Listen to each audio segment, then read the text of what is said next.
Noon.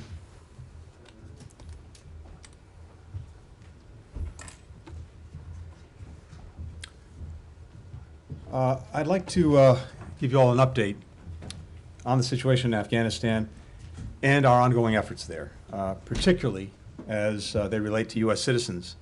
And then I'm very happy to take your questions. Let me begin with my profound appreciation for our diplomats and service members who are working around the clock at the airport in Kabul and at a growing number of transit sites to facilitate the evacuation of Americans, their families, citizens of allied and partner nations, Afghans who have partnered with us over the last 20 years, and other Afghans at risk. They're undertaking this mission under extremely difficult circumstances, with incredible courage, skill, and humanity. Since August 14th, more than 82,300 people have been safely flown out of Kabul. In the 24-hour period from Tuesday to Wednesday, approximately 19,000 people were evacuated on 90 U.S. military and coalition flights. Only the United States could organize and execute a mission of this scale and this complexity. As the President's made clear, our first priority is the evacuation of American citizens. Since August 14th, we've evacuated at least 4,500 U.S. citizens, and likely more. More than 500 of those Americans were evacuated in just the last day alone. Now, many of you have asked how many U.S. citizens remain in Afghanistan who want to leave the country. Based on our analysis, starting on August 14, when our evacuation operations began, there was then a population of as many as 6,000 American citizens in Afghanistan who wanted to leave. Over the last 10 days, roughly 4,500 of these Americans have been safely evacuated, along with immediate family members. Over the past 24 hours, we've been in direct contact with approximately 500 additional Americans and provided specific instructions on how to get to the airport safely. We'll update you regularly on our progress in getting these 500 American citizens out of Afghanistan. For the remaining roughly 1,000 contacts that we had, who may be Americans seeking to leave Afghanistan, we're aggressively reaching out to them multiple times a day through multiple channels of communication, phone, email, text messaging, to determine whether they still want to leave and to get the most up-to-date information and instructions to them for how to do so. Some may no longer be in the country. Some may have claimed to be Americans, but turn out not to be. Some may choose to stay. We'll continue to try to identify the status and plans of these people in the coming days. Thus, from this list of approximately 1,000, we believe the number of Americans actively seeking assistance to leave Afghanistan is lower, likely significantly lower. Having said that, these are dynamic calculations that we are working hour by hour to refine for accuracy. And let me, if I can, just take a moment to explain why the numbers are difficult to pin down with absolute precision at any given moment. And let me start with Americans who are in Afghanistan and we believe want to leave. First, as I think all of you know, the U.S. government does not track Americans' movements when they travel around the world. When Americans visit a foreign country, or if they reside there, we encourage them to enroll with the U.S. Embassy. Whether they do or not is up to them. It's voluntary. And then when Americans leave a foreign country, it's also up to them to de-enroll. Again, that's a choice, not a requirement. Particularly given the security situation in Afghanistan, for many years, we have urged Americans not to travel there. We've repeatedly asked Americans who are in Afghanistan to enroll. And since March of this year, we've sent 19 separate messages to Americans enrolled with the embassy in Kabul, encouraging and then urging them to leave the country. We've amplified those direct messages on the State Department website and on social media. We even made clear that we would help pay for their repatriation. And we provided multiple communication channels for Americans to contact us if they're in Afghanistan and want help in leaving. The specific estimated number of Americans in Afghanistan who want to leave can go up as people respond to our outreach for the first time. And it can go down when we reach Americans we thought were in Afghanistan who tell us they've already left. There could be other Americans in Afghanistan who never enrolled with the embassy, who ignored public evacuation notices and have not yet identified themselves to us. We've also found that many people who contact us and identify themselves as American citizens, including by filling out and submitting repatriation assistance forms, are not, in fact, U.S. citizens, something that can take some time to verify. Some Americans may choose to stay in Afghanistan, some who are enrolled and some who are not. Many of them are dual nationals who may consider Afghanistan their home, who've lived there for decades, or who want to stay close to extended family. And there are Americans who are still evaluating their decision to leave based on the situation on the ground that evolves daily, in fact, that evolves hourly. Some are understandably very scared. Each has a set of personal priorities and considerations that they alone can weigh. They may even change their mind from one day to the next, as has happened, and will likely continue to happen. Finally, over the past 10 days, we've been moving hundreds of American citizens out of Afghanistan every day, in most cases guided to the airport by us, in some cases getting there on their own, in other cases with the help of third countries or private initiatives. We cross-check our list against flight manifests, against arrival records, against other databases. There's usually a lag of about 24 hours for us to verify their status. So when you take into account all of these inputs that we use to arrive at our assessment of the number of Americans still in Afghanistan and who want to leave, you start to understand why this is a hard number to pin down at any given moment and why we're constantly refining it. And that's also why we continue to be relentless in our outreach. Since August 14th, we've reached out directly to every American enrolled with us in Afghanistan, often multiple times. Hundreds of consular officers, locally employed staff, here in Washington, at dozens of embassies and consulates around the world, are part of what has been an unprecedented operation. They're phone banking, text banking, writing and responding to emails, working around the clock to communicate individually with Americans on the ground. Since August 14th, we've sent more than 20,000 emails to enrolled individuals, initiated more than 45,000 phone calls, and used other means of communication, cycling through and updating our list repeatedly. We're also integrating information in real time that's provided to us by members of Congress, by non-governmental organizations, and U.S. citizens about Americans who may be in Afghanistan and want to get out. These contacts are how we determine the whereabouts of Americans who may be in Afghanistan, whether they want to leave, whether they need help, and then to give them specific, tailored instructions on how to leave with real-time emergency contact numbers to use should they need it. Now, let me turn to the number of Americans who've been evacuated. As I said, we believe we've evacuated more than 4,500 U.S. passport holders, as well as their families. That number is also a dynamic one. That's because in this critical stretch, we're focused on getting Americans and their families onto planes out of Afghanistan as quickly as possible, and then processing the total numbers when they're safely out of the country. We also verify our numbers to make sure that we aren't inadvertently undercounting or double counting. So I wanted to lay all that out because I know it is a fundamental question that so many of you have had, and it really merits going through the information, the explanation, so you see how we arrive at it. While evacuating Americans is our top priority, we're also committed to getting out as many Afghans at risk as we can before the 31st. That starts with our locally employed staff, the folks who've been working side by side in our embassy with our diplomatic team.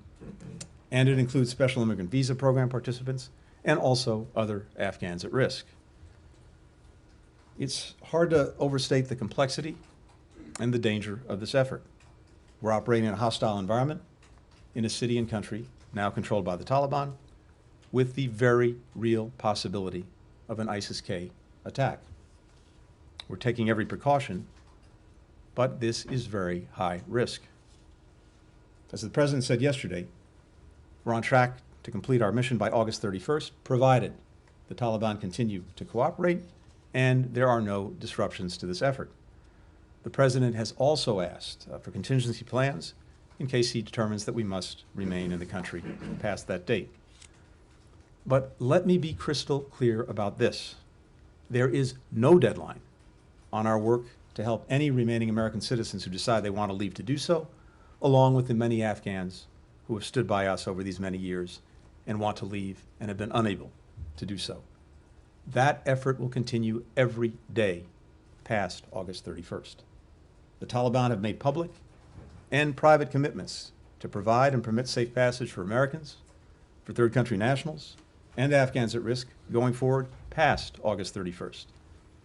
The United States, our allies and partners, and more than half of the world's countries, 114 in all, issued a statement making it clear to the Taliban that they have a responsibility to hold to that commitment and provide safe passage for anyone who wishes to leave the country, not just for the duration of our evacuation and relocation mission, but for every day thereafter.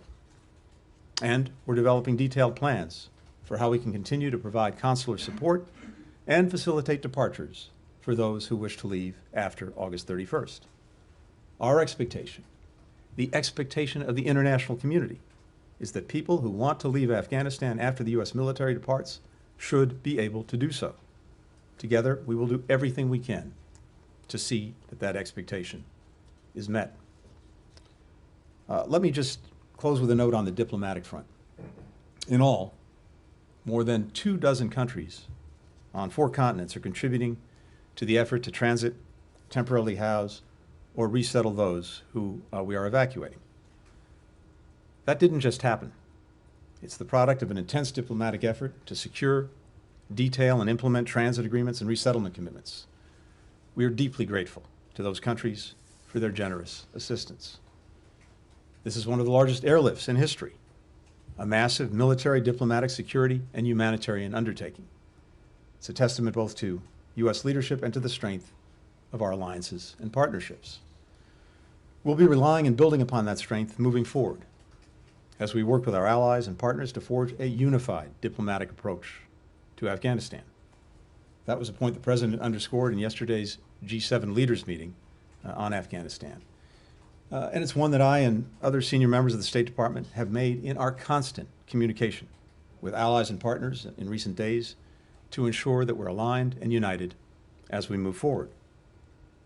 Not only when it comes to the immediate mission, but also on what happens after August 31st, on counterterrorism, on humanitarian assistance, on our expectations of a future Afghan government. That intense diplomatic work is ongoing as we speak, and it will continue in the days and weeks ahead. So, I talked a lot about numbers this afternoon, but even as we're laser focused on the mission, we know that this is about real people. Many scared, many desperate. I've seen the images, I've read the stories, I've heard the voices, so much of that reported by you and your colleagues so courageously. Like many of you, I read the report of the Afghan translator whose 2-year-old daughter was trampled to death on Saturday while waiting outside the airport. I've got 2 small kids of my own. Reading that story and others was like getting punched in the gut. All of us at the State Department and across the U.S. government feel that way. We know that lives and futures, starting with our fellow citizens, including the lives of children, hang in the balance during these critical days. And that's why everyone on our team is putting everything they have into this effort. Thanks very much, and happy to take questions. Thanks. Thanks, Mr. Secretary, for coming down and doing this. On your 2 things, really briefly, I'll try to be as brief as possible. 2 things on your numbers of the American citizens. Does that include green card holders, LPRs? And if it doesn't, Oh, it does? Okay. No, it does Oh, not. it does Let me be not. clear, it Okay. does not. Is there a way to get These the are blue number? passport holders. Okay. But have LPRs also been contacted? Yep. And what about SIV applicants, people who are eligible? We are in contact So can we with get numbers all for of the those, different even if categories. you don't? And then, Go ahead, I'm sorry, Matt. it's okay, I don't expect you to have all of the numbers. But then, since this whole thing began, there's been a lot of criticism of the administration over how it handled it. And there's been a lot of pushback from people within the administration about the hand that you were basically dealt, or what you say you were dealt by the previous administration in terms of the deal with the Taliban, in terms of the SIV program, in terms of the broader refugee program. But you guys have been in office for almost 8 months. It's been 5 months since the president's decision was made. Is there anything about the shortcomings that have been so readily identified by all sorts of people that you guys are actually willing to take responsibility for yourselves? Thanks, Matt. Let me say two things. First, with regard to the numbers in these different categories, as you've seen by how I've laid out how we get to the numbers of Americans, this is both incredibly complicated and incredibly fluid. Any number I give you right now is likely to be out of date by the time we leave this briefing room. So what we're doing is very carefully tabulating everything we have, cross-checking it, referencing it, using different databases. We will have numbers for all those different categories in the days ahead and after this initial phase of efforts to bring people out of Afghanistan ends. And with regard to the second part of your question about taking responsibility, I take responsibility. I know the president has said he takes responsibility. And I know all of my colleagues across government feel the same way. And I can tell you that there will be plenty of time to look back at the last 6 or 7 months, to look back at the last 20 years, and to look to see what we might have done differently, what we might have done sooner, what we might have done more effectively. But I have to tell you that right now, my entire focus is on the mission at hand. And there's going to be, as I said, plenty of time to do an accounting of this when we get through that mission. Laura? Thank you, Mr. Secretary. Could you speak today about the future of the U.S. Embassy in Kabul, whether it will remain or American diplomats will remain in Kabul after the military withdrawal on the 31st? And also more broadly, we're already seeing women being repressed in Afghanistan by the Taliban, people being attacked, intimidated, being kept from getting to the airport. I'm wondering if you can give us any concrete examples of steps that the United States is going to take to assure SIV applicants and other target, high-risk Afghans, that they're not going to be forgotten when the United States military leaves. With regard to our diplomatic engagement, we're looking at a series of options, and I'm sure we'll have more on that in the coming days and weeks. But we're looking at a variety of options.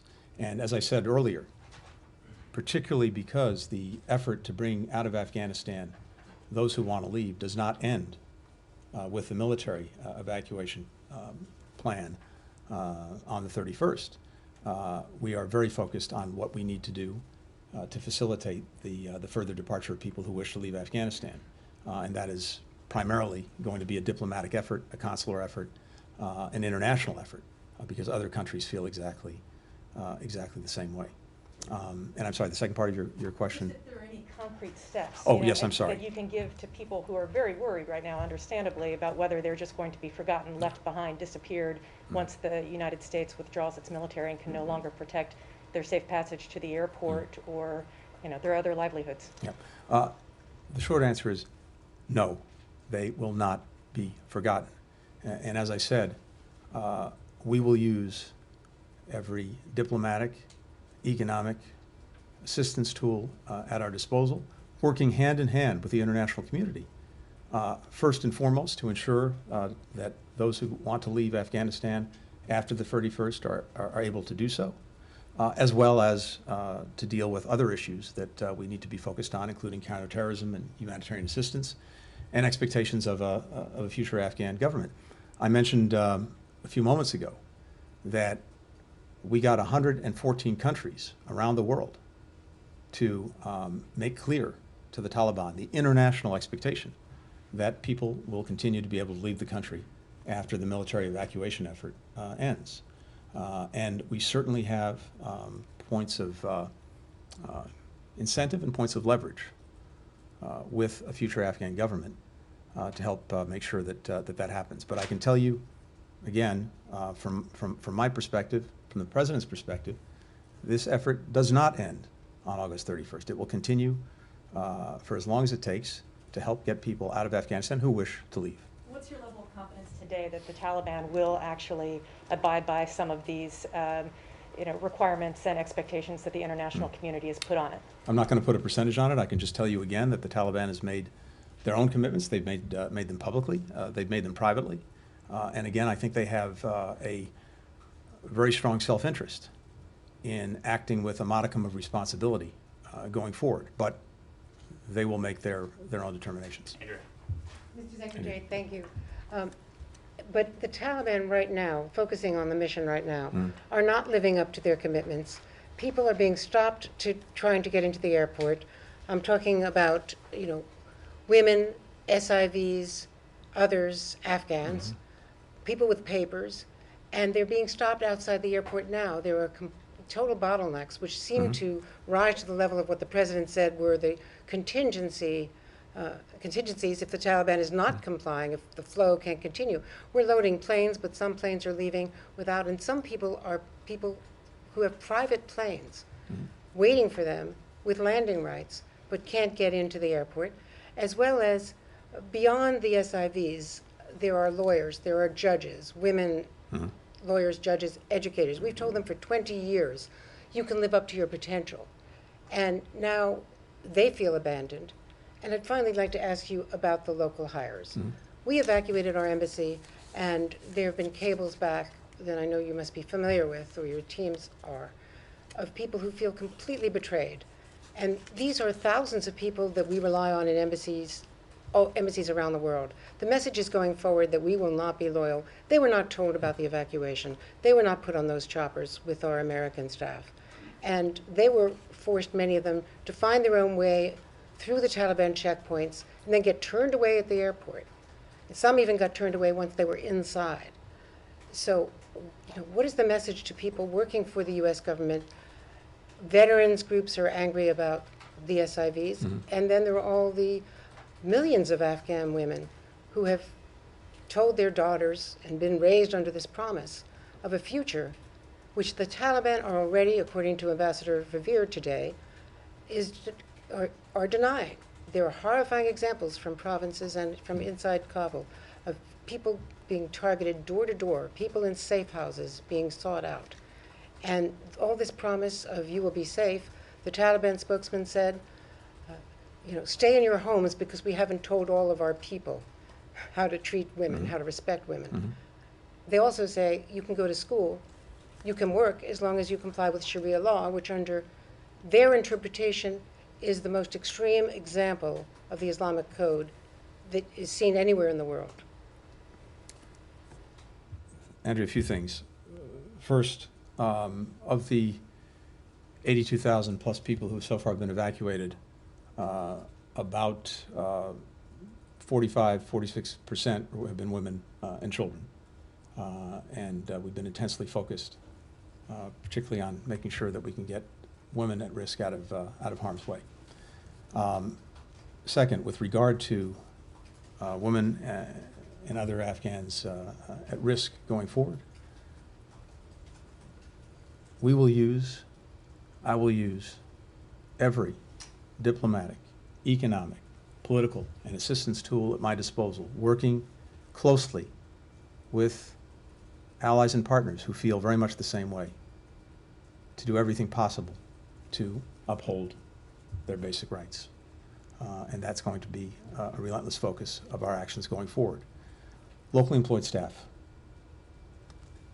along with American citizens, nothing is more important to me as Secretary of State than to do right by the people who have been working side by side with American diplomats in our embassy. And I can tell you, Andrea, that we are relentlessly focused on getting the locally employed staff out of Afghanistan and out of harm's way. And let me leave it at that for now. Rosalind. Mr. Secretary, thank you. I wanted to ask a more fundamental question about the Taliban. Your spokesperson indicated in recent days that de facto the Taliban are in charge in Kabul, but there is no legal recognized government by the United States at this moment. And it kind of begs the question, why does the United States even have to pay attention to what the Taliban wants? It's an SDGT. It's sanctioned by many organizations. It's already losing access to Afghan government resources because of its past and current behavior. Why should the United States even care what the Taliban wants to be done at the airport or frankly anywhere else in the country, since they are not, in the US's eyes, a legally recognized government? Mm-hmm. Thank you. Thank you. Our focus right now is on getting our citizens and getting our partners, Afghan partners, third country partners who've been working in Afghanistan with us, out of the country into safety. And for that purpose, first, the Taliban, whether we like it or not, is in control, largely in control of the country, certainly in control of the city of Kabul. And it's been important to work with them to try to facilitate and ensure the departure of all those who want to leave. And that has actually been something that we've been focused on from the beginning of this operation, because as a practical matter, it advances our interests. Second, we've been engaged with the Taliban for some time diplomatically, going back years in efforts, as you know, to try to advance a peaceful settlement of the conflict in Afghanistan. There's still talks and conversations underway, even now, between the Taliban and former members of the Afghan government, with regard, for example, to a transfer of power and some inclusivity in a future government. And I think it's in our interest, where possible, to support those efforts. Going forward, we will judge our engagement with any Taliban-led government in Afghanistan based on one simple proposition: our interests, and does it help us advance them or not? If engagement with the government can advance the enduring interests we will have in counterterrorism, the enduring interest we'll have in trying to help the Afghan people who need humanitarian assistance, and the enduring interest we have in seeing that the rights of all Afghans, especially women and girls, are upheld, then we'll do it. But fundamentally, the nature of that engagement and the nature of any relationship depends entirely on the actions and conduct of the Taliban. If a future government upholds the basic rights of the Afghan people, if it makes good on its commitments to ensure that Afghanistan cannot be used as a launching pad for terrorist attacks directed against us and our allies and partners, and in the first instance, if it makes good on its commitments to allow people who want to leave Afghanistan to leave, that's a government we can work with. If it doesn't, we will make sure that we use every appropriate tool at our disposal to isolate that government. And as I said before, Afghanistan will be a pariah. Francesca. Thank you, Mr. Secretary. What will happen on September 1st? Will the U.S. keep any diplomatic and/or any other kind of presence in Kabul at all? And who will run the airport? Is there any progress in the discussions with the Turks who announced the withdrawal, the military withdrawal, with the Qataris and with the Taliban on the airport? Thanks.